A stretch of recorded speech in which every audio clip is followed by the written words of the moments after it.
बिहार के सीमांचल क्षेत्र का एक छोटा सा गांव, जहां कच्चे रास्ते, टूटी खिड़कियां और धूल से ढकी झोपड़ियां आम बात थी। इन्हीं में से एक झोपड़ी थी जहां 17 साल का आरव अपने माता पिता और छोटी बहन चांदनी के साथ रहता था। पिता ईंट भट्टे पर मजदूरी करते थे। मां गांव वालों के यहां बर्तन मांजती थी। कमाई बस इतनी कि 2 वक्त की दाल भात किसी तरह निकल जाए।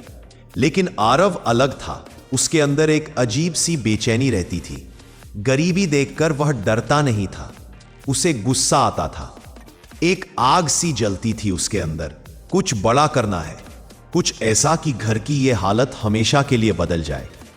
वह रात में छत पर लेटकर तारों को देखता और मन में एक ही वाक्य दोहराता, मेरी जिंदगी मेरी परिस्थितियां तय नहीं करेंगी, मेरी मेहनत करेगी। उसे नहीं पता था भविष्य कैसा होगा, पर वह इतना जरूर जानता था कि वह हार मानने के लिए पैदा नहीं हुआ।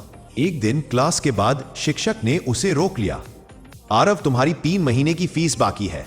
अगर अगले हफ्ते तक नहीं दी तो तुम परीक्षा में नहीं बैठ पाओगे। यह सुनते ही जैसे उसके पैरों तले जमीन खिसक गई। परीक्षा तो क्या, फीस लाने के लिए घर में रोटी के पैसे मुश्किल से निकलते थे। वह धीरे धीरे घर पहुंचा। पिता की आंखों के नीचे काले घेरे। सारी जिंदगी मजदूरी की मार झेलते झेलते चेहरा झुर्रीदार और थका हुआ। मां ने पूछा, क्यों उदास है? आरव ने फीस का बताया। मां की आंखें भर आई। बेटा, हम कोशिश करेंगे, तेरी पढ़ाई नहीं रुकने देंगे। लेकिन झूठ बोलना कब तक आसान होता है? घर में 50 रुपए भी मुश्किल से होते थे। उस रात आरव ने फैसला किया, मैं खुद कमाऊंगा, फीस भी दूंगा और घर भी चलाऊंगा। और यही फैसला उसकी जिंदगी को पहली बार एक नई दिशा देने वाला था। अगले दिन स्कूल के बाद वह गांव के बस स्टैंड के पास चाय दुकान पर गया। अंकल, काम चाहिए, कोई भी काम। दुकानदार ने ऊपर से नीचे तक देखा।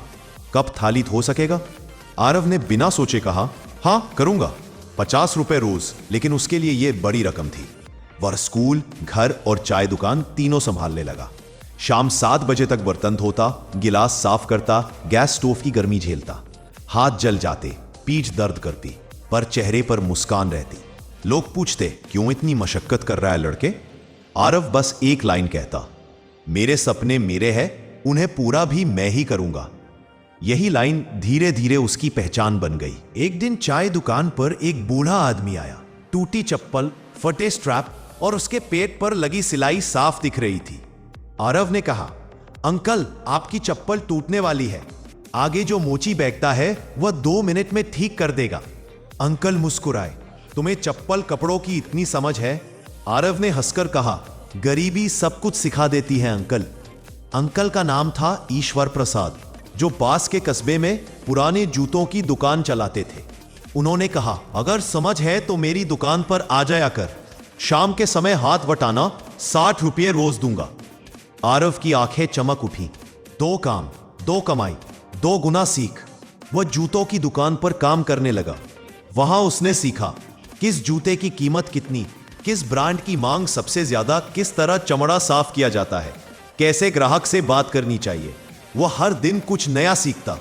एक दिन उसने ईश्वर प्रसाद से पूछा, अंकल, क्या मैं भी कभी अपनी दुकान खोल सकता हूं? अंकल बोले, सपने देखे रहे तो मेहनत भी करनी होगी बेटे। हां, मुमकिन है। यह एक ही वाक्य की मुमकिन है उसके दिल में आग जला गया।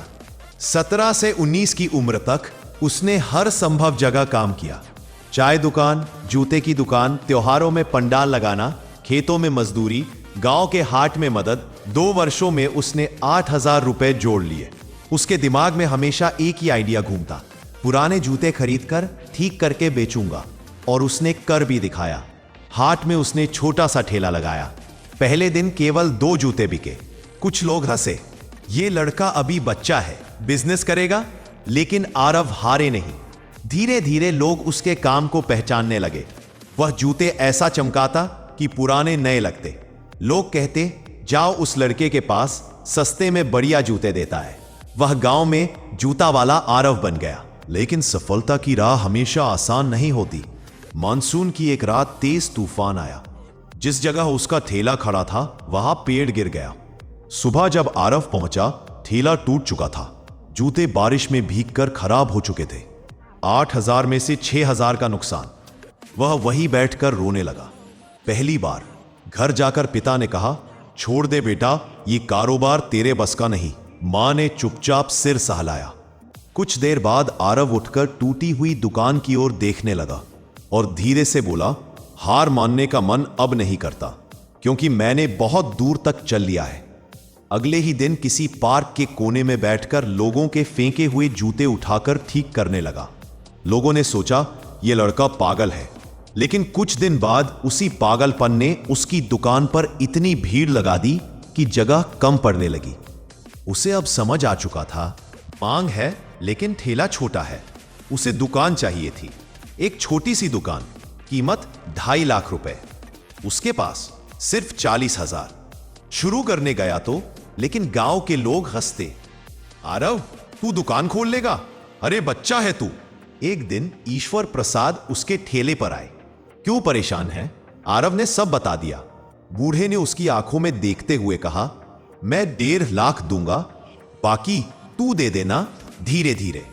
आरव की आंखों में आंसू भर आए। उस दिन उसने पहली बार महसूस किया, दुनिया में अच्छा करने वाले लोग अब भी हैं और मेहनती इंसान कभी अकेला नहीं पड़ता। छोटा सा बोर्ड लगाकर दुकान खुली, आरव फुटवियर। दुकान तो खुल गई, लेकिन ग्राहक बहुत कम। दिन के 600-700 रुपए भी मुश्किल से आते। कुछ महीने बाद स्टॉक खत्म होने लगा, पैसे कम, उधार चढ़ता गया। कई रातें वह दुकान में ही सो जाता, कई बार मन हारने लगता, लेकिन एक चीज उसे वापस खड़ा कर देती, उसका सपना। वह हर ग्राहक से पूछता, क्या कमी लगी, मैं क्या सुधार करूं। धीरे धीरे लोगों ने उसे ईमानदार कारोबारी के नाम से पहचानना शुरू कर दिया। एक दिन एक कॉलेज का लड़का उससे बोला, भैया इंस्टाग्राम पर पेज बनाइए, वहां जूते बेचिए। आरव ने पूछा, ये इंस्टाग्राम क्या होता है? लड़के ने मोबाइल निकाला, उसे सब समझाया। आरव ने उसी रात दुकान बंद करके पेज बनाया, @आरव फुटवेयर ऑफिशियल। वह रोज जूते की फोटो डालता, वीडियो बनाता, साफ सफाई के टिप्स देता, पहले बाद में फोटो दिखाता। धीरे धीरे फॉलोअर्स बढ़ने लगे। पहले ऑर्डर आया दरभंगा से, फिर पटना, फिर रांची, फिर कोलकाता, और देखते ही देखते पूरे बिहार, झारखंड, यूपी से ऑर्डर आने लगे। 5 साल बाद आरव की खुद की ब्रांड है, आरव वॉक। 2 मैन्युफैक्चरिंग यूनिट, 40+ कर्मचारी, पूरे भारत में डिलीवरी, हर महीने 7 से 8 लाख का मुनाफा। और सबसे खूबसूरत बात, उसने अपने माता पिता को काम से मुक्त कर दिया। वे अब गांव में नया पक्का घर में रहते हैं। आरव वहां पहुंचकर हमेशा एक ही बात कहता, मैंने बस सपने देखे, मेरी जिद ने उन्हें पूरा किया। कहानी का संदेश गरीबी कमजोरी नहीं, सीख है। दुनिया आपको कई बार गिराएगी, लेकिन आप उठते रहेंगे तो दुनिया एक दिन आपकी तालियों से गूंजेगी। सफलता पैसों से नहीं, जिद से मिलती है। बड़ा बनने के लिए बड़ा सोचना जरूरी है। मेहनत का फल देर से मिलता है, लेकिन मिलता जरूर है। और दोस्तों, जाते जाते चैनल को सब्सक्राइब जरूर कर लीजिए। वीडियो अच्छी लगी हो तो लाइक, शेयर, कमेंट जरूर करें। Thanks for watching.